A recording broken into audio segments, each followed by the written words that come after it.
ভালো কথা, কিন্তু কিন্তু আমার কি ঠাকুমা? আরে নাতি, তুই তো জানিস আমার কত স্বাদের গাছগুলোকে আমি লাগিয়েছি কত কষ্ট করে।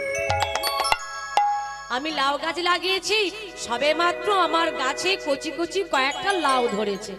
তো যদি এখন আমি লাউ গাছগুলোকে ছেড়ে তোর সঙ্গে বৃন্দাবনে চলে যাই, তাহলে কি হবে বল? তুই তো জানিস রে নাতি, পাড়ার ছেলেপুলেরা কেউ ভালো নয়।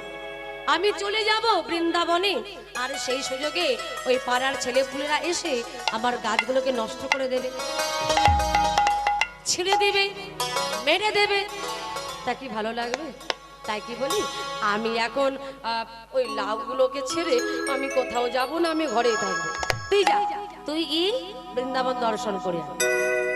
এখন ঠাকুমার মুখে এই কথা শুনে নাতি বলছে, ঠাকুমা দেখো, তুমি লাউ গাছ লাগানোর সুযোগ এ জীবনে অনেক পাবে, কিন্তু ঠাকুমা রাধারানীর কৃপা বারে বারে পাবে না। এতদিন পর রাধার কৃপা হয়েছে, তাই এই সুযোগটা হেলায় হারিও না ঠাকুমা।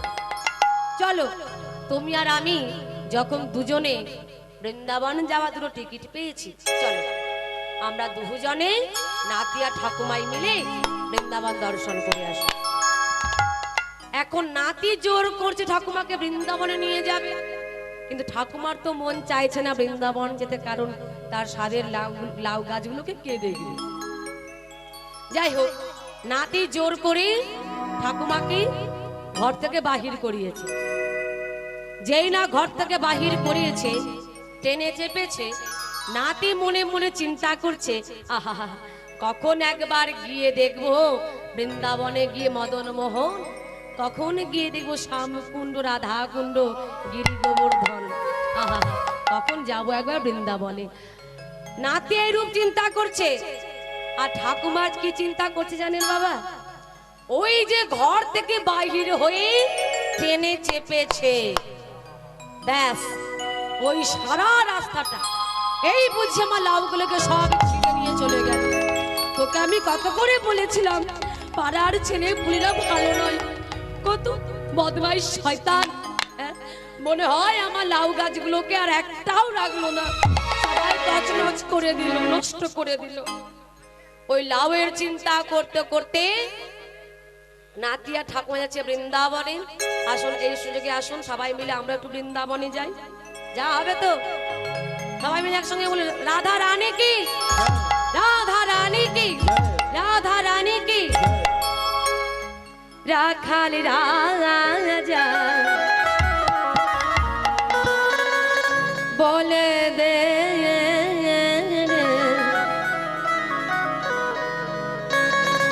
আমায় বলে দে, বলে দে, বলে দে, বলে দে, বলে দে, বলে দে, বলে দে,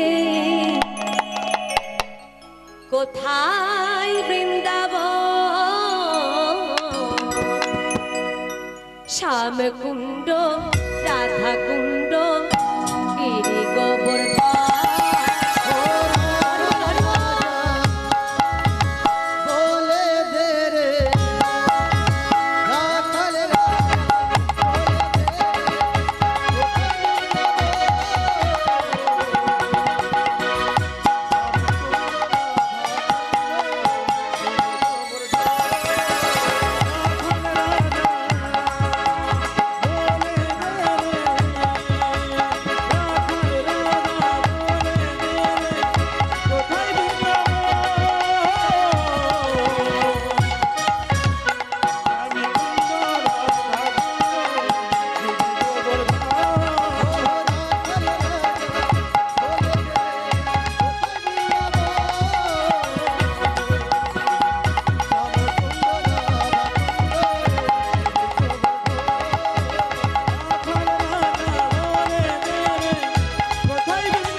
দে, হ্যাঁ রেখে দে, চল।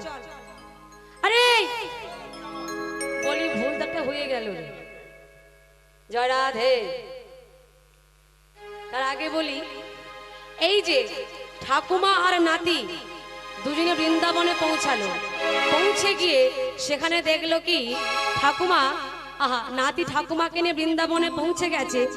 নাতি ঠাকুমাকে গিয়ে বলছে, ও ঠাকুমা দেখো দেখো বৃন্দাবনে তো এসেছো, দেখো দেখো কত সুন্দর মদন মোহন দাঁড়ায়ে গেছে।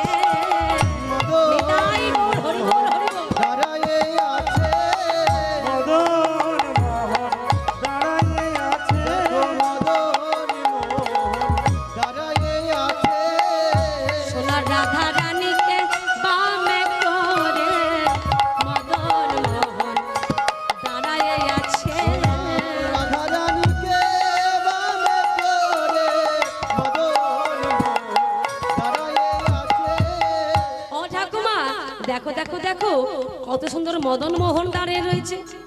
এখন ঠাকুমাকে জেনে নাতি এই কথাটা বলেছে, ঠাকুমা শুনে বলছে, আরে ও নাতি তুই কি বললি, মদন মোহন দাঁড়িয়ে রয়েছে, কই আমি তো দেখতে পাচ্ছি না। ঠাকুমা তুমি দেখতে পাচ্ছ না? ঠাকুমা তাহলে তুমি কি দেখছো ঠাকুমা? ওরে নাতি আমি কি দেখছি জানিস, দেখ দেখ দেখ কত সুন্দর কচি কচি লাউ ধরেছে, কচি কচি লাউ ধরেছে, কচি কচি লাউ ধরেছে, কচি কচি লাউ ধরেছে, কচি কচি লাউ ধরেছে, আমার ঘরের মাচার উপর কচি কচি লাউ ধরেছে, আমার ঘরের মাচার উপর কচি কচি লাউ ধরেছে। এই নাতি দেখ দেখ দেখ, যেটা ছোট লাউ সেটা রয়েছে কোথায়, বাঁ দিকে।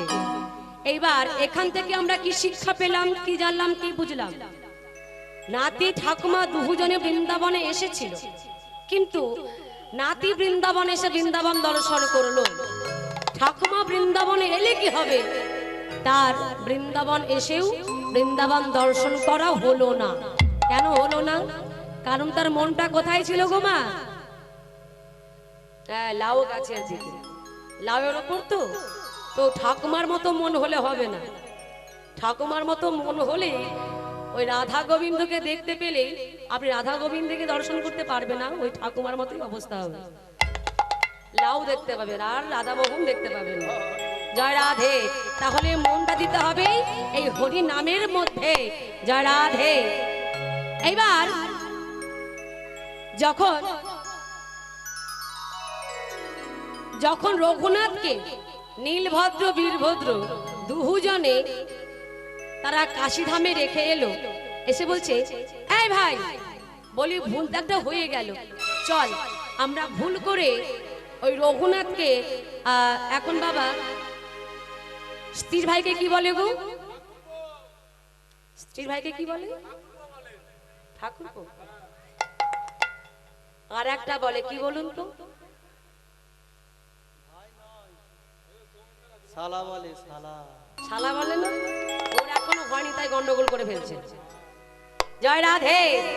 এই চল আমরা ভুল করে ওই রঘুনাথকে তার শালার দরজার সামনে শুয়ে রেখে চলে এসেছি, চল আরেকবার গিয়ে ঠিক করে আসি।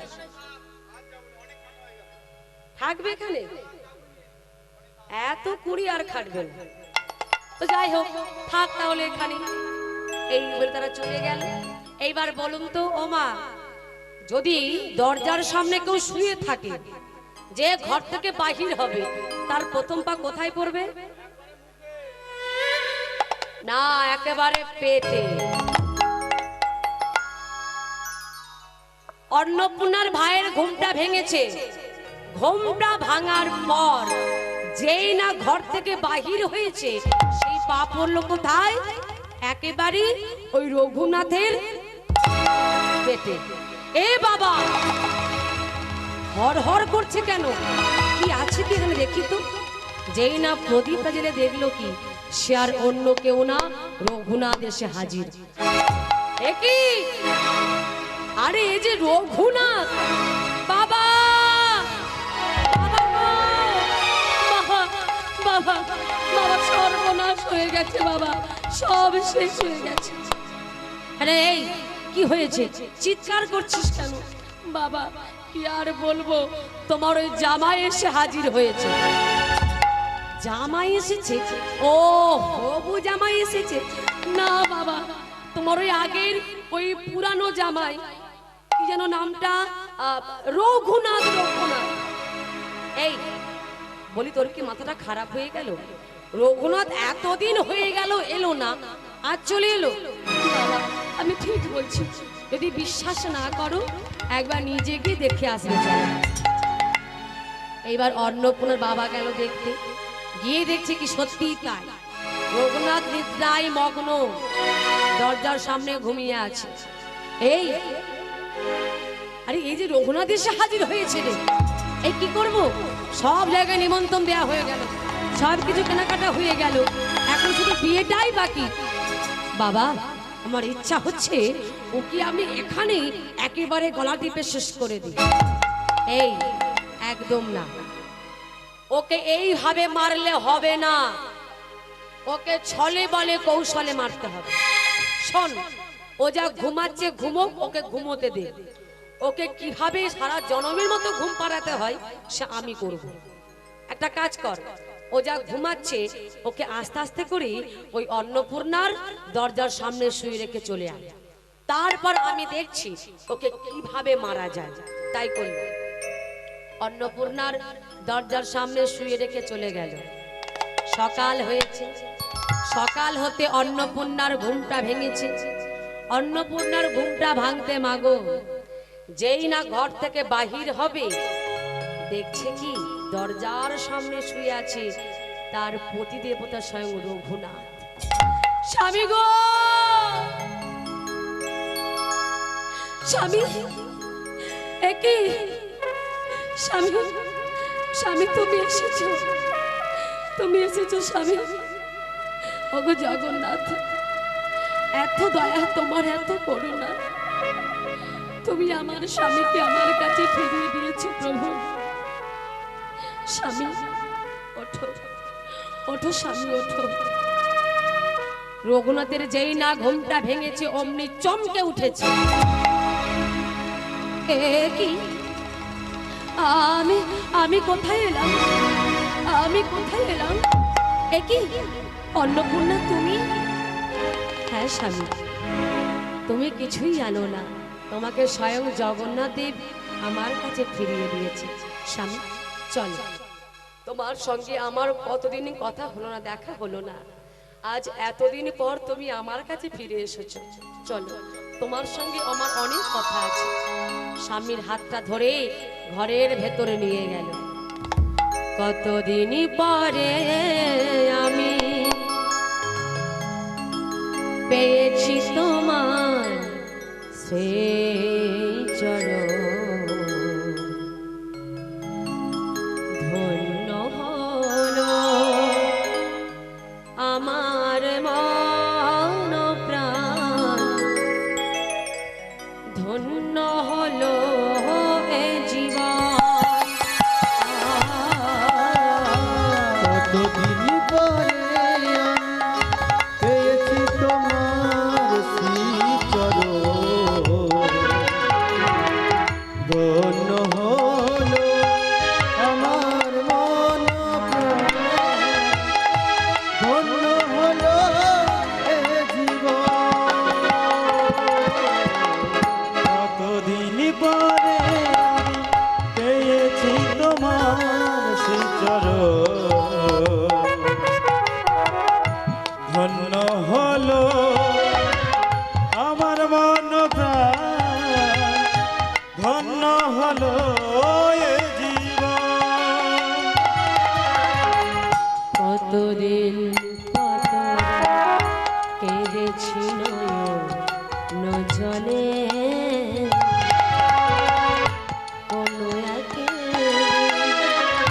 পাব ফিরে আশা ছিল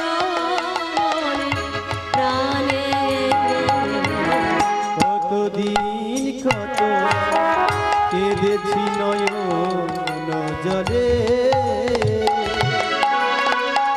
কোনো একই দিন পাবো ফিরে আশা ছিল মনে প্রাণে। কতদিন কেঁদেছি নয়ন জলে কোনো একদিন পাবো ফিরে আশা ছিল মনে প্রাণে। কতদিন পরে আমি পেয়েছি তোমার সেই চরণ, ধন্য হলো আমার মন প্রাণ, ধন্য হলো এ জীবন, ধন্য হলো এ জীবন।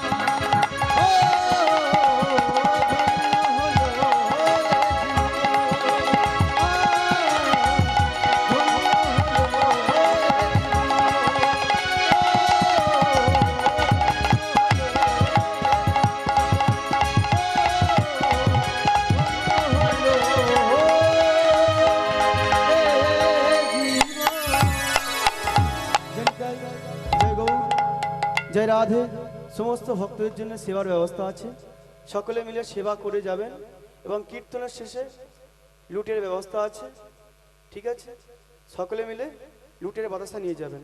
জয় রাধে, জয় রাধে, জয় রাধে।